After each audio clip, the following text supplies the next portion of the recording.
The last section of this topic on wave phenomena is polarization.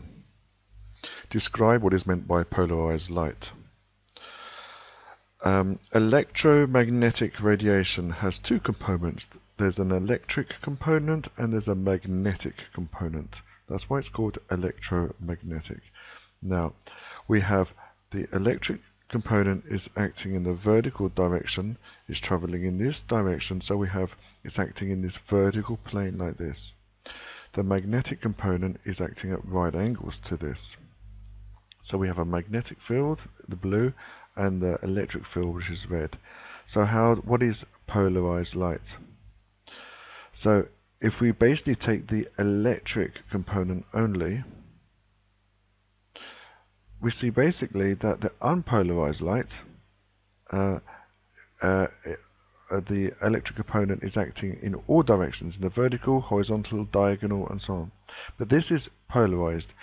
So the electric field component is oscillating only in one plane, and that's what it means. So polarization is when the component of the electric field is acting or oscillating in one plane only. This has to be learned, this definition. Now, how do we recognize polarized light? What can we do with it? Well, if we have light coming from a torch and it's acting in the vertical direction, the electric field component is in vertical and horizontal and diagonals. When it goes through a polarizer, it will only allow the vertical component. Then it's polarized and it's only oscillating in the vertical direction.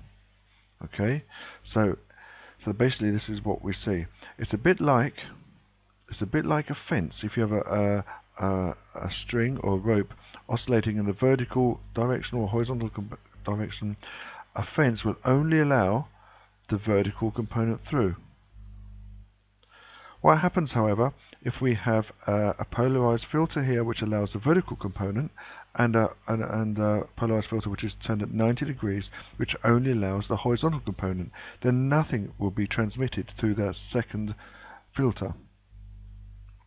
And this is a bit like having the first fence like this, which is allowing the vertical oscillation, the oscillation in the vertical plane of the electric field, and this only allows the oscillation in the horizontal component, in the horizontal direction, which is going to be 0. So that's basically, so by using filters we can, if we turn them at 90 degrees, then we will block out all of the radiation. Polarization by reflection. This is unpolarized light oscillating in all directions. The refracted light will be polarized in one direction, and this is actually a reduced amount of polarization in that same direction. This is polarized in the horizontal component, which we're not able to see because it comes out of the board, out of the paper.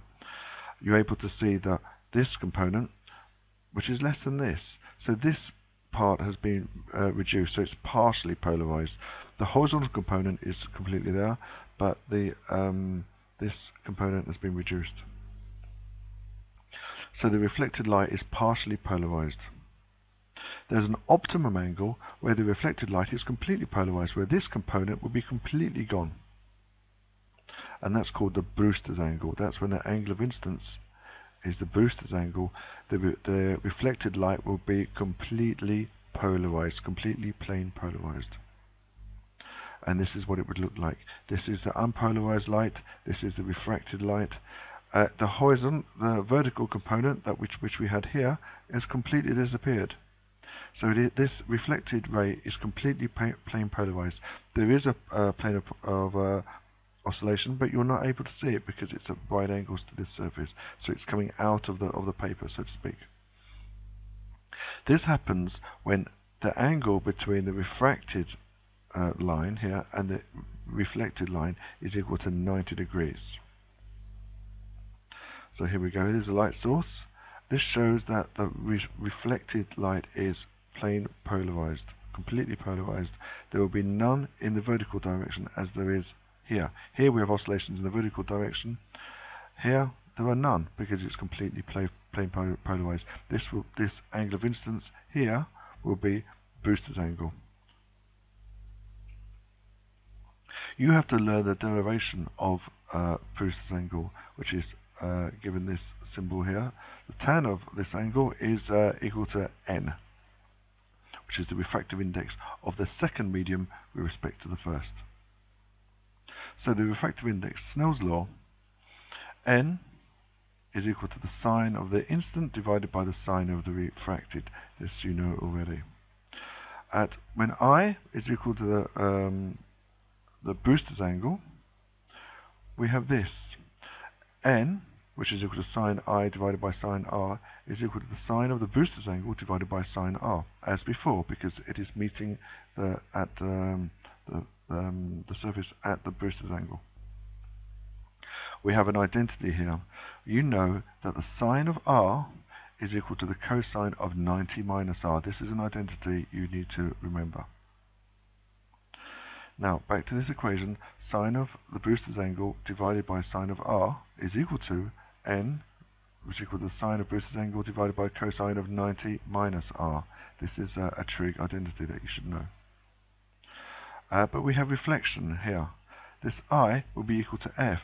What we can tell by the trigonometry of this shape here, the geometry of this, is that this angle R plus F plus 90 must add up to 180 degrees. So what we can do is subtract 90 from both sides. 90 is equal to the reflected angle F plus the refracted angle R. Rearrange it. F is equal to R minus 90, or rather 90 minus R. So now we have sine of Brewster's angle is equal to cosine of 90 minus R. In other words, the angle of reflection, which is equal to Brewster's angle. Sine divided by cos is another identity that you should know, which is tangent of theta. So this is Brewster's angle. This is the reflected rays. The rays are completely plane polarized. This is a derivation that you need to memorize.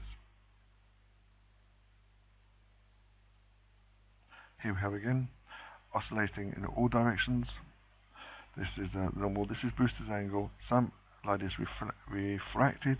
This is completely plane polarized. It's oscillating in the horizontal component but not in the vertical component. And these two make an angle of 90 degrees between the reflected and the refracted light.